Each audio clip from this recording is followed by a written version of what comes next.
Queridas e queridos amigos, amigos da família Nadna, que sabem exatamente o significado de ser um Nadna. Conviver com dúvidas, conviver com a necessidade de respostas, mas sem se limitar a cair no círculo vicioso do fazer perguntas que não levam a nada. Nadna quer evoluir e acredita que o atalho para a evolução é interagir, conhecendo experiências vividas por outras pessoas e delas tirando o aprendizado. Por essa razão, começo esse vídeo com agradecimentos.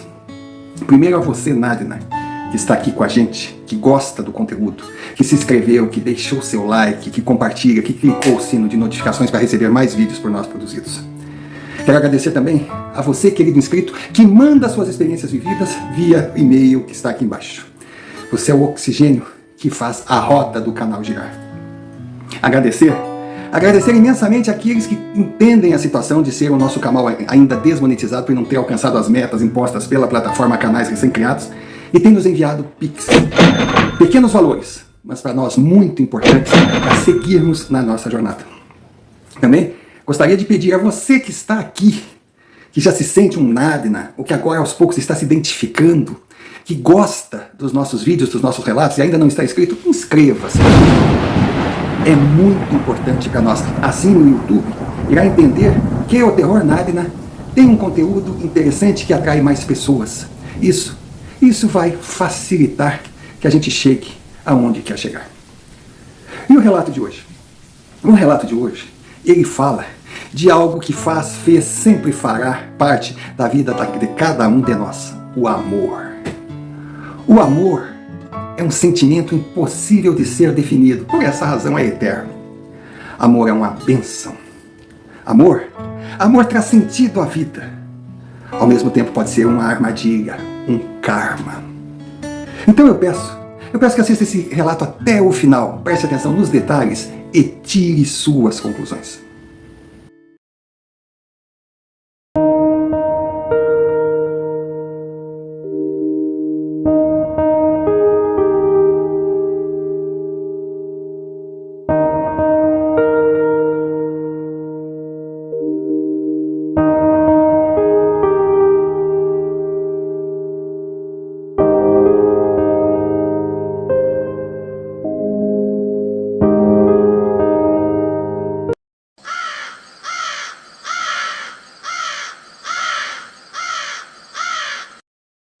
Como vai, Sr. Romário? O meu nome é Raissa Negromonte. Moro desde os 14 anos nos Estados Unidos da América. Hoje estou com 34 anos. Vim para a América porque o meu pai, piloto comercial, conseguiu um bom trabalho por aqui e, lógico, mudou de Maricuia, eu confesso para o senhor. Quando eu soube da mudança, eu chorei, eu resisti. Eu era apaixonada por São Paulo. São Paulo era a minha vida, era onde estavam meus amigos, onde estava aquela paquerinha que fazia o meu coração bater, Bruno. Ou às vezes eu fico pensando, será que Bruno e eu teríamos futuro, não fosse essa mudança repentina?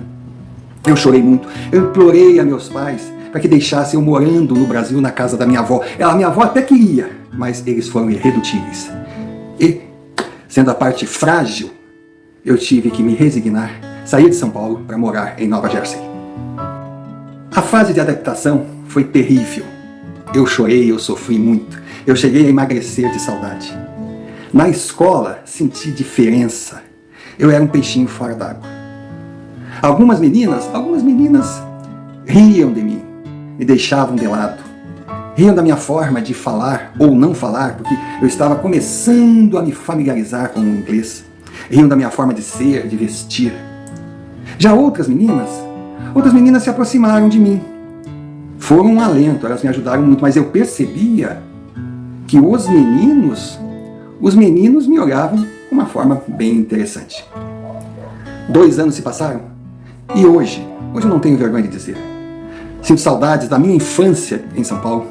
Sinto sim saudade de alguns detalhes do Brasil, mas não troco.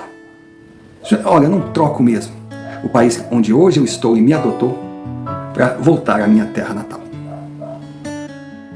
Com poucos amigos, uma vida social não tão forte como eu tinha em São Paulo, Eu me dediquei aos estudos e hoje me sinto recompensada.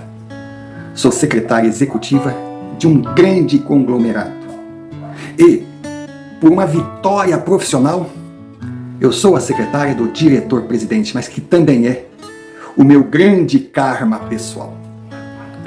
Porque, olha, eu admiro aquele homem, eu vejo o quanto ele se dedica, o quanto ele é competente, mas é o tipo da pessoa que ninguém merece ter como colega de trabalho.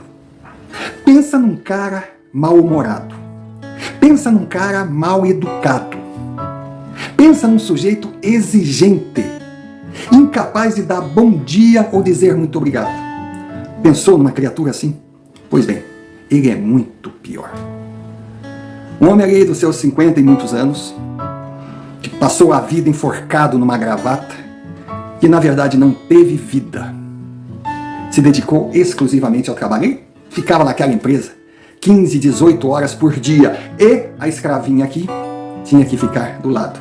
Mesmo com os pés gritando, pelo amor de Deus, tira esse salto. Mesmo com a maquiagem já borrada, ou a cabeça pedindo, pelo amor de Deus, que eu soltasse aquele laço. Eu tinha que ficar ali, sempre sorridente, simpática e à disposição. Aquele homem tornou a vida dele num inferno tão grande que ele tinha uma boa fatia de inferno para doar para mim. Anos difíceis, mas de certa forma gratificantes. Eu entrei na empresa como auxiliar administrativa. Sou sincera, tive assim o pistolão, como vocês falam aí no Brasil, de um dos diretores da companhia aérea que o meu pai trabalhava. Entrei por indicação, mas depois eu cresci por méritos próprios. Modéstia à parte. Eu sou eficiente no que faço. Pelo fato de ser latina, de falar o português fluente, falar o espanhol fluente, falar também o italiano, fora o inglês, eu passei a ser uma pessoa muito solicitada pelos gerentes. Quando eu percebi as mudanças no mundo da economia, tendo facilidade para idiomas, estudei o mandarim. E até achei muito mais fácil do que eu imaginava. E com esse mandarim no meu currículo, eu cheguei à presidência. Eu sou uma mulher, como direi, que os homens, as colegas, os colegas, dizem que eu sou bonita. Na verdade, eles não dizem que eu sou bonita. Eles dizem que eu sou linda. Porque eu sou morena, eu tenho 1,76 m, retilínea, pele clara, cabelo preto. E devido à mistura familiar, o meu pai é descendente de alemães, a minha mãe brasileira, nata, com aquela pele bronzeada, índia, realmente, o meu espelho também diz que eu sou linda. Já que todos falam, a minha modéstia se obriga a concordar. Realmente, eu sou acima da média. E essa aparência, claro, também ajudou. Não que eu usasse, principalmente usar o meu corpo para seduzir, para conquistar. Não, isso eu trago de família. Para mim, não julgo quem faça, mas está totalmente fora do meu modo de ser e agir.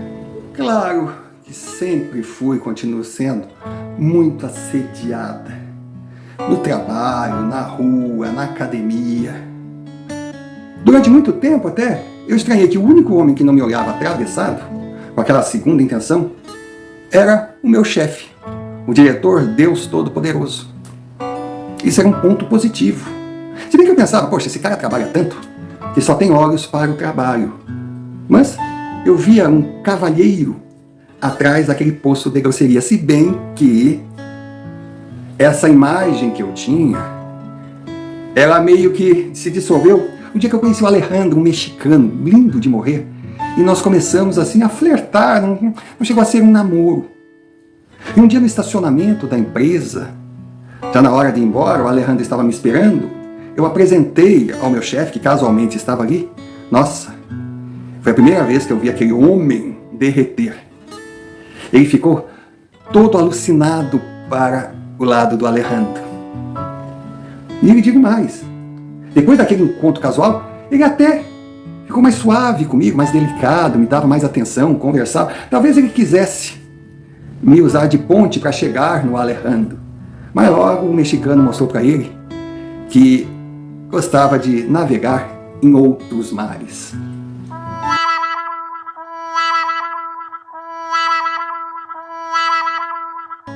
Eu malhei, eu saía de Jersey para estudar em Nova York, para trabalhar em Nova York, saía cedo de casa, voltava à tarde.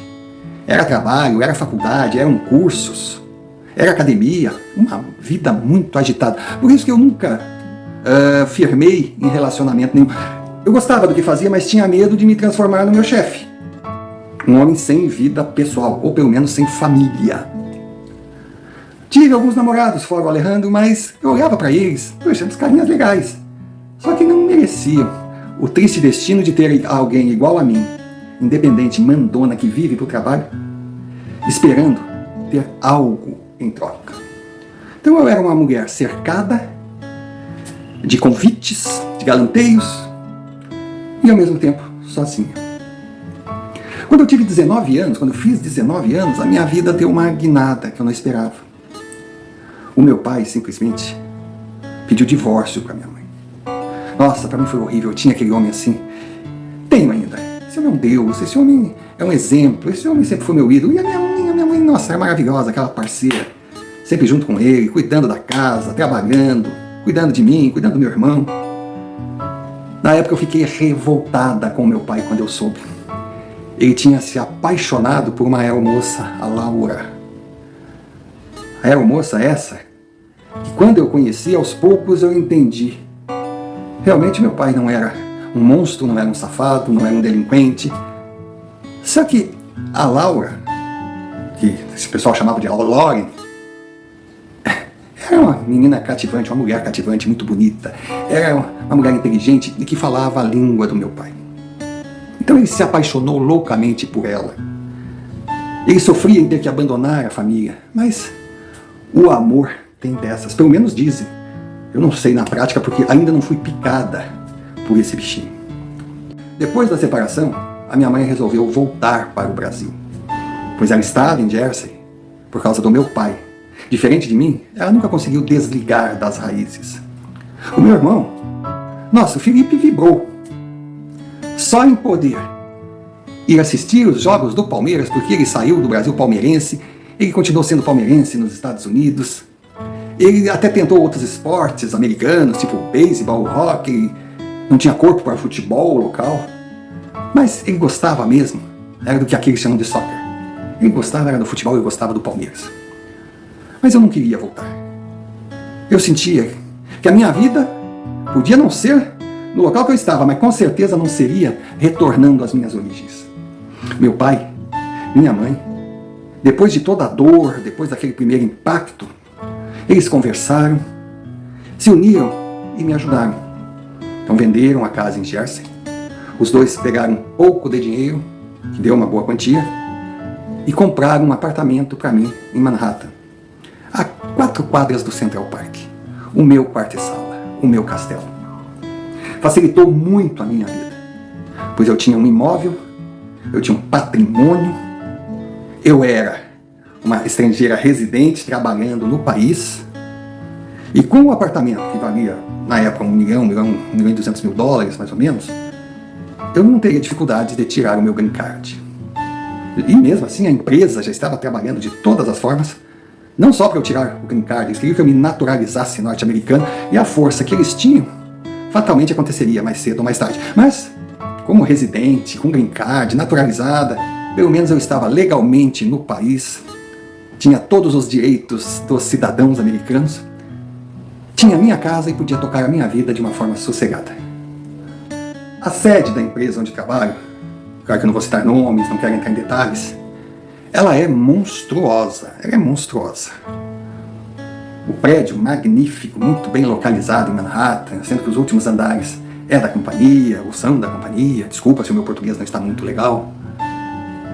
E naquele prédio tinha um rapaz, um homem de seus 40 anos. Nossa, o homem se encantou por mim. O homem me assediava, mas de forma educada, me fazia convites, me aguardava no estacionamento, me mandava flores, bombons. Aí eu dizia pra ele que, sabe, ele era muito legal, que ele era encantador, que ele era isso. Não aceitava convites para jantar, para sair, para finais de semana. explicava que eu estava me dedicando ao trabalho, que não tinha tempo, enfim. A coisa foi pesada. Mas chegou um determinado momento que ele entendeu. E não me esqueceu, mas pelo menos me deixou em paz. Quando a gente se encontrava assim no prédio, eu percebia a forma que ele me olhava, mas era aquele cumprimento, acabou, acabou. E eu tocava a minha vida. Aí tocava a minha vida assim, dividida. Aqui, Nova York, aqui Manhattan, aqui o meu trabalho, a minha academia, o meu apartamento. E São Paulo, com a minha mãe, com o meu irmão, com a minha avó. Eu não tinha perdido totalmente o contato com o Brasil. Depois que a minha mãe voltou, aí essa ligação se tornou maior. Foi quando eu conheci o seu canal. Foi coincidência. Eu não costumo ficar muito tempo assim, procurando canais, vlogs em português, mas calhou. Eu assisti, gostei, principalmente do seu jeito, né, de falar. O senhor incorpora, eu estou até curiosa de ver se o senhor vai publicar esse meu relato, para saber como o senhor irá atuar fazendo o papel de uma mulher. Mas a vida se estabilizou. Se estabilizou. Até uma noite de quinta-feira, de um dia normal, uma quinta-feira normal, muito trabalho, cheguei às 8 horas da manhã, eram 22 e pouco, eu estava indo embora. Então, o meu diretor, aquele santo homem, ele me dispensou e disse que eu podia ir, que ele permaneceria lá, que ele tinha mais o que ver, tinha uns documentos, e queria também fazer uma videoconferência, porque no outro lado do planeta estava amanhecendo, enfim, aquela rotina doida de um homem que dormia 3, 4 horas por dia.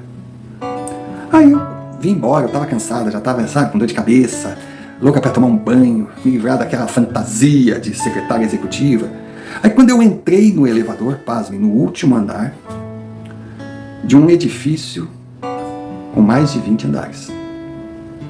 Aí quando eu entrei, elevador vazio, desceu para o andar de baixo. Quando abriu a porta, entrou aquele meu fã, aquele homem que durante muito tempo não me deixou em paz. Mas ele entrou, me olhou, ficou do meu lado, nem me cumprimentou. Agora, o mais assustador é que eu olhei que todos os andares estavam apertados, até o subsolo na garagem. Nós faríamos um tour parando andar por andar. O elevador desceu um pouco, parou, porta abriu, fechou, não subiu ninguém. Eu olhava para ele assim com um canto de olho, ele estava ali, na dele, calmo, como se eu não existisse. O elevador desceu mais um pouco, parou, porta abriu, não entrou ninguém. Senhor Romário, pense num estresse, pense numa tensão. Aquele homem não falava comigo e eu não queria falar, eu não queria sorrir, eu não queria dizer nada. Eu não entendia o que estava acontecendo, o que esse homem quer comigo. Meu Deus! Naquela hora da noite, dentro de um elevador, dentro de qualquer um daqueles andares, se ele me puxasse, eu podia gritar. Os seguranças eram só no térreo. Ah, tinha umas câmeras internas? Tinha, mas e se ele parasse num andar qualquer que já tivesse desligado as câmeras? Meu Deus! Naquele momento é que eu me arrependi de não seguir o conselho do meu pai que dizia para eu fazer defesa pessoal e não balé. Parava no andar, abria a porta, fechava. Parava no andar, abria a porta, fechava. Parava no andar, abria a porta, fechava. E nesse meio tempo meu coração, tundu, tundu, tundu, tundu, tundu. Parava no andar, abria a porta, fechava. Tundu, tundu, tundu. Parava no andar, abria a porta, fechava. Tundu, tundu, tundu. E ele não se mexia, ele só me olhava, parava, só me olhava, parava. Foi quando eu tive a brilhante e única ideia, que eu acredito que qualquer um teria. Quando chegasse no térreo, embora eu estava indo para o subsolo, o terceiro subsolo, que era a garagem da empresa, que era onde estava o meu carro, quando abrisse a porta, eu ia sair à recepção, ia chamar um segurança. Aí eu ia naquela, parava no andar, abria a porta, fechava. Parava no andar, abria a porta, fechava. Ninguém entrava e tundu, tundu, tundu, tundu. Parava no andar, abria a porta, fechava. Abria a porta, fechava. Parava no andar, abria a porta, fechava. Tundu, tundu, tundu. E eu pensando, o que eu vou dizer para o segurança? Esse homem é importante. Eu vou dizer que ele me assediou? Ele não fez nada, ele só está parado aqui do meu lado. O que eu vou dizer para o segurança? Parou no andar, era a recepção. A sorte estava comigo, eu olhei à frente assim. Estava o Geraldo. Geraldo era um costarriquenho, eu adorava ele. Aí eu já chamei, Geraldo. Ele não ouviu, o colega dele, um norte-americano, gritou. E era engraçado, né? Raíssa Negromonte era o meu nome, mas norte-americanos, eles chamam pelo sobrenome. Então eu seria a senhorita Negromonte, era um tal de Negromonte. Olha, na tensão, eu não conseguia prestar atenção nessas bobagens. Então ele tentava chamar o Geraldo, eu ainda dentro do elevador, segurando a porta para não fechar. Aí quando o Geraldo chegou, perguntou assim, senhorita, quer dizer? Eu saí para fora, assim, só botei o pé para fora e disse, Geraldo, faz um favor para mim, piscava para ele. Me acompanha até o subsolo na garagem, que eu tenho uns pacotes lá, eu gostaria que você pegasse. Ele prontamente ele entrou. Quando eu entrei no elevador e virei, eu dei um grito. Eu gritei, meu Deus, sabe aquela coisa assim? Eu quase surtei. O Geraldo perguntou, o que houve, senhorita? O que houve, senhorita? Senhor Romário, o homem não estava mais ali. E ele não tinha por onde sair. E ele não estava mais ali. Eu sei que quando eu entrei, fechou a porta, abriu, fechou. Depois mais um andar, abriu, fechou, chegamos. Eu estava trêmulo aí, o Geraldo me olhando. Aí quando chegamos no meu subsolo, eu pedi para ele me acompanhasse. Ele foi comigo até o carro. Eu abri a porta, peguei o que eu tinha ali, uma nota de $50, dei para ele. Não necessita. Eu digo, pega, você não sabe o favor que você me fez. Ele agradeceu, perguntou se eu estava bem. Eu digo, estou. Muito obrigado por existir, eu disse para ele. Entrei no carro e fui embora. Eu confesso, aquela noite, cansada do jeito que eu estava, cheguei em casa, desmanchei a fantasia, tomei um banho quente. Era inverno, estava muito frio. Aí tomei aquele banho gostoso, deitei para relaxar, mas não consegui dormir. Eu só pensava, o que aconteceu? Aí, na hora de sempre, o despertador me expulsou de casa. Passei na minha salvação diária, que era onde eu tomava meu café da manhã. Eu adorava o café da manhã daquele lugar. E fui para o trabalho.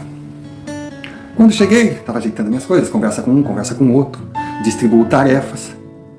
O comandante não tinha chegado ainda, o Olimpo estava em calma, o Deus iria atrasar um pouco, porque deve ter saído de madrugada, a noite toda. Aí eu pude dar uma relaxada quando eu ouvi, todo mundo não falava outra coisa. Aí meio que eu ouvi um nome conhecido. Eu disse, Robert. Digo, Robert é o meu apaixonado, que me deu aquele cagaço na noite anterior. Aí eu cheguei e perguntei, o que tem a ver o Robert? Aí foi quando, você não soube ainda? Não. O Robert faleceu. Eu congelei. Ele faleceu? Mas quando isso? O que houve com ele? Um homem tão jovem, o que houve?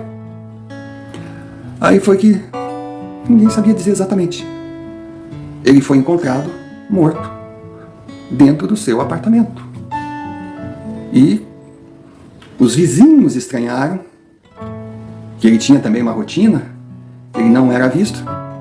E aí também começaram a sentir um cheiro estranho. Eu digo, mas como assim cheiro estranho? Quando os legistas chegaram, atestaram, ele estava há uma semana já, sem vida, deitado na sala do seu apartamento. E segundo os exames que realizaram, ele teve um ataque cardíaco fulminante.